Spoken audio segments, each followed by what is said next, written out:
রাতের আধারে বিস্ফোরণে কেঁপে ওঠে শহরের আবাসিক এলাকা। স্থানীয় সময় রোববার রাতে ইউক্রেনের কিয়েভে রুশ হামলার পর জবাব দেয় ইউক্রেনীয় বাহিনীও। রুশ নিয়ন্ত্রিত দোনেৎস্ক শহরের কেন্দ্রীয় অংশে ড্রোন হামলা চালায় কিয়েভ। একটি বহুতল ভবনের ওপর ড্রোনটি আঘাত হানলে মুহূর্তেই আগুন ধরে যায় কয়েকটি অ্যাপার্টমেন্টে। প্রাণহানি ছাড়াও আহত হয়েছেন বেশ কয়েকজন। রুশ প্রশাসন বলছে এটি ছিল ইউক্রেনীয় সেনাদের চালানো রাতের ড্রোন হামলা। তবে কিয়েভ কোনো মন্তব্য করেনি। দোনেৎস্ক, লুহান্স্ক, জাপোরিঝিয়া ও খেরসন এই চারটি অঞ্চল 2022 সালে রাশিয়া দখল করে নিজেদের ভূখণ্ড হিসেবে ঘোষণা দেয়। এদিকে একই রাতে দোনেৎস্কের পাশের এলাকায়ও ক্ষেপণাস্ত্র হামলার খবর দিয়েছে রুশ গণমাধ্যম, যেখানে একাধিক বাড়ি ক্ষতিগ্রস্ত হয়। 2022 সালের ফেব্রুয়ারিতে রুশ প্রেসিডেন্ট ভ্লাদিমির পুতিনের নির্দেশে পূর্ণমাত্রার আক্রমণ শুরু হওয়ার পর থেকে এই অঞ্চলগুলোই হয়ে উঠেছে যুদ্ধের সবচেয়ে সক্রিয় ফ্রন্টলাইন।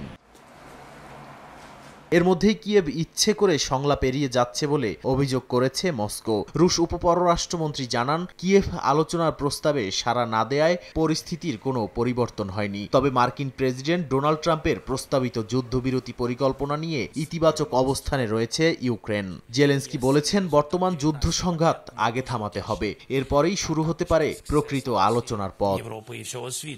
এদিকে রুশ প্রেসিডেন্ট ভ্লাদিমির পুতিনের সঙ্গে ক্রেমলিনে বৈঠক করেছেন উত্তর কোরিয়ার পররাষ্ট্রমন্ত্রী চো সন হুই। এ সময় দুই দেশের দ্বিপক্ষীয় সম্পর্ক জোরদারভাবে এগোচ্ছে বলে জানান রুশ প্রেসিডেন্ট।